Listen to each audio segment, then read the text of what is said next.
Welcome to Antho International. In our today's lecture, we are going to study about criticism of Darwinism. In our previous lectures, we have done about pre-Darwinian theories, then Darwinism. Now after this we are going to deal with post-Darwinian theories. जो मैंने पहले lecture में बोला था कि 3 तरह के theories of evolution हैं. First is pre-Darwinian, then is Darwinian, then is post-Darwinian. ठीक है, तो प्री डार्विनियन थ्योरीज जो है वो हमने कर लिया है, उनमें लेमार्किज्म भी पढ़ा, उसकी क्रिटिसिज्म भी, देन डार्विनिज्म भी. अब उसकी क्रिटिसिज्म पढ़ेंगे. तो हम एक सीक्वेंस में जा रहे हैं. This is our syllabus for net JRF and this is for UPSC and हम इसके अकॉर्डिंग ही आगे आगे जा रहे हैं. Now what was the criticism of Darwin. Okay, let's start. Darwin ने क्या किया था, उन्होंने 5 प्रिंसिपल्स दिए जो हमने प्रीवियस लेक्चर में पढ़े. तो अगर आपने वो समझने हैं, वो नहीं पढ़ा है अभी तक, तो पहले लाजमी बनता है कि आप वो समझें, उसके बाद आप ये लेक्चर पे आ जाए.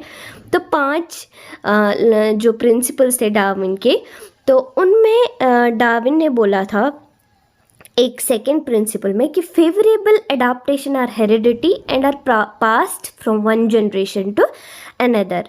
ठीक है, डार्विन जो थे उन्होंने बोला कि कुछ फेवरेबल एडाप्टेशन होती है ऑर्गेनिज्म में जो कि हेरिडिटी बन जाती है और फिर पास ऑन होती है from first generation to next.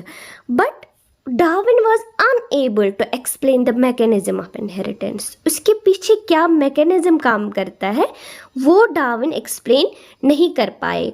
कौन सी चीज़ फेवरेबल होती है, कौन सी चीज़ अनफेवरेबल होती है, ये डार्विन, इसके पीछे क्या मैकेनिज्म है वो डार्विन एक्सप्लेन नहीं कर पाए.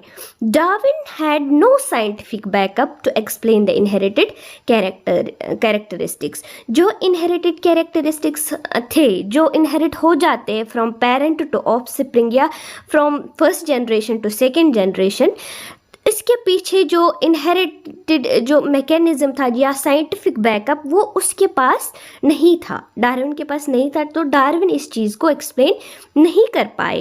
He was unable to distinguish between heritable and non heritable. इनके ये बीच डिफरेंस क्या है, कौन सी चीज़ हेरिटेबल बन जाती है और कौन सी चीज़ नॉन हेरिटेबल बन जाती है, ये वो एक्सप्लेन नहीं कर पाए.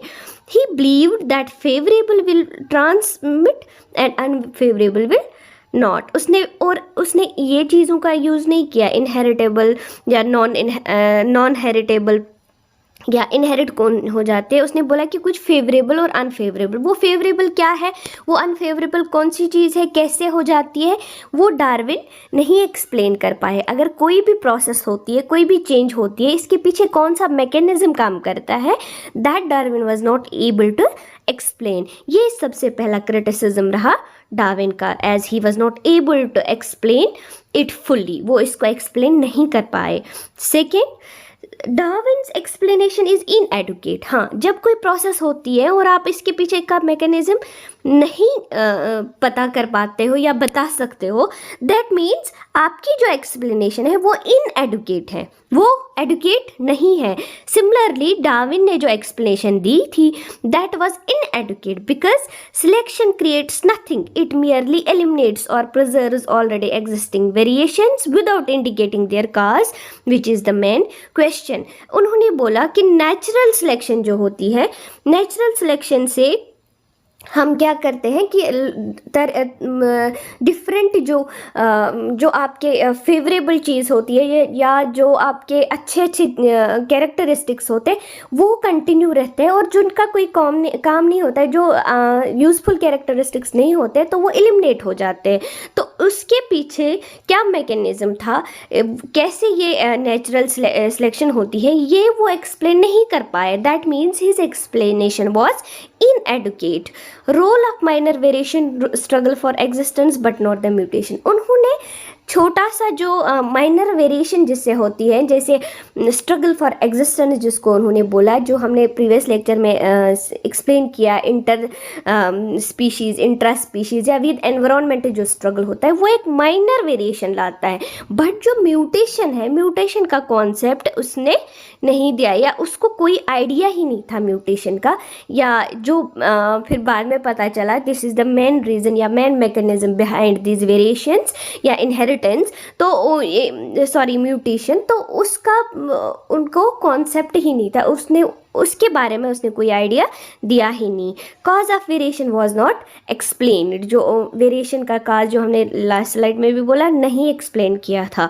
Neutral variation were not discussed, हाँ डार्विन ने डिस्कस किया अपनी जो प्रिंसिपल्स में फेवरेबल एंड अनफेवरेबल या non favourable, but neutral variation का कोई जिक्र नहीं किया डार्विन ने। न्यूट्रल वेरिएशन क्या होती है, जो पेरेंट्स से बच्चे आते हैं उनमें थोड़ी वेरिएशन होती है माँ बाप से, वो माँ बाप से नहीं मिलते हैं या माँ से जो नहीं मिलते हैं तो उनको हम बोलते हैं न्यूट्रल, जो इसके लिए हार्मफुल नहीं होते उनको हम बोलते हैं न्यूट्रल वेरिएशंस। वो चेंज होती है from parents but those change are not harmful, उनको हम बोलते हैं न्यूट्रल वेरिएशंस।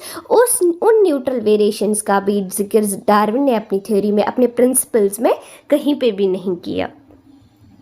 देन हाँ, और एक चीज़ डार्विन ने बोला survival of fittest. Survival of fittest में बोला कि जो अच्छे अच्छे कैरेक्टरिस्टिक्स हैं, जो फंक्शनल कैरेक्टरिस्टिक्स हैं, तो उनको नेचर सेलेक्ट करेगा। जो आपकी कैरेक्टरिस्टिक नॉन फंक्शनल हैं या जिनका कोई काम ही नहीं है या जिनका वो कोई यूज़ ही नहीं है, यहाँ पे वो एग्जिस्ट नहीं वो हो जाए, उनको नेचर सेलेक्ट नहीं करेगा। उसके अकॉर्डिंग जो भी हमारे बॉडी में जितने भी वेस्टिजियल ऑर्गन्स है, लाइक ईयर मसल्स है, लाइक आपको अपेंडिक्स है, विजडम टीथ्स है, ये डिफरेंट जो वेस्टिजियल ऑर्गन्स है ह्यूमंस के, तो वो प्रेजेंट नहीं होते भी, क्यों? बिकॉज उनका कोई फंक्शन ही नहीं था। एज पर नेचुरल सिलेक्शन इनका फिर होना ही नहीं था, ज़रूरी ही नहीं था कि ये बॉडी में रहे, ये तो फिर एलिमिनेट होने चाहिए थे, बट ये नहीं हुए। That means here Darwin was wrong. The theory can not account for the presence of vestigial organ, तो यहाँ पे वो इसको कवर नहीं कर पाता है। वेस्टिजियल ऑर्गन का होना, that means natural is not selecting only the functional things but non functional things as well, which Darwin was not able to tell that time or explain in his principles. Next, और specialized organ such as the, हाँ, और एक चीज़ जो huge antlers of Irish deer है, that can not be explained on the basis of natural selection. वही same चीज़ अगर नेचर सिलेक्ट करता है तो जो इरिश डियर जो है, इसमें जो ये ह्यूज एंटलर्स थे तो उनका होना मुनासिब भी नहीं था। तो नेचर से अगर ये चीज़ सिलेक्ट होती तो ये चीज़ होनी ही नहीं चाहिए, इसके एंटलर्स होने ही नहीं चाहिए, बिकॉज ये इसके लिए कोई फ़ायदा नहीं देते, इनफैक्ट इसके सिर पे बोझ ही होगा इस चीज़ का। तो ये चीज़ डार्विन की जो नेचुरल सिलेक्शन है वो एक्सप्लेन नहीं कर पाए, तो इरिश डियर उसमें फिट नहीं बैठती है। Survival of fittest but not the arrival of fittest, उसने बोला सर्वाइवल ऑफ फिटेस्ट होता, but how is it arriving, that he was not able to explain. Okay, फिर डार्विन के जो क्रिटिसिज्म हुआ वो फिर कैसे फिर रिमूव हुआ, कैसे वो फिर आगे की थ्योरी में कैसे उस चीज़ को करेक्ट कैसे किया, तो वो हुआ मेंडल की थ्योरी से, मेंडल के प्रिंसिपल से।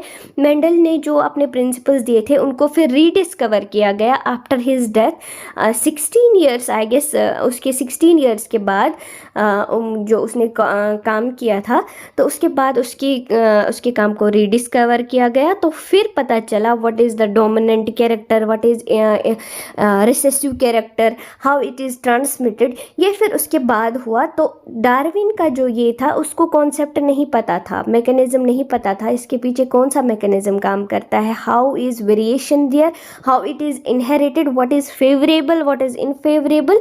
सर्वाइवल ऑफ टेस्ट में कौन कौन सी चीज़ आती है, कौन कौन सी चीज़ नहीं आती है, वो उसको एक्सप्लेन नहीं कर पाया अपने प्रिंसिपल्स में, जिसका उसको ये क्रिटिसिज्म हुआ। और एक चीज़ डार्विन ने बोला, डार्विन ने डायरेक्ट नहीं बोला था कि ऐसे जो ह्यूमंस है वो डायरेक्ट एप से बने हैं, बट उसने बोला कि जो रिजेम्बलेंस है डिफरेंट एनिमल स्पीशीज़ में, एनिमल्स में जो क्या बोलते हैं उसको, एक दूसरे के साथ जो वो मिलते हैं, इसका ये मतलब हो सकता है कि इनका एक कॉमन एंसेस्ट्री होगा। जैसे हमारे जो भी हम जैसे लोग होंगे तो ये पहले एक ही इससे आए होंगे, फिर बाद में ये इवॉल्व होके नए स्पीशीज़ में या नए ऑर्गेनिज्म बन गए हैं। तो डायरेक्ट उन्होंने ह्यूमंस की बात नहीं की थी, तो वो भी उसका भी ज़्यादा क्रिटिसिज्म हुआ। तो फिर उस पर मीम्स बनने लगे बहुत, डार्विन को मंकी का ये बोला गया कि फिर डार्विन मंकी से आया हुआ है। तो एक्चुअल डार्विन ने बोला था कि जो इक्वल जो रिजेंबल होते हैं स्पीशीज़, वो ही एक दूसरे से उनका एक इंसेस्ट्री कॉमन होगा। Then this is all we have from the criticism of Darwin. Thanks for watching. If you like the content, don't forget to subscribe. Follow us on Facebook, Twitter and YouTube. Please do subscribe. Thanks for watching.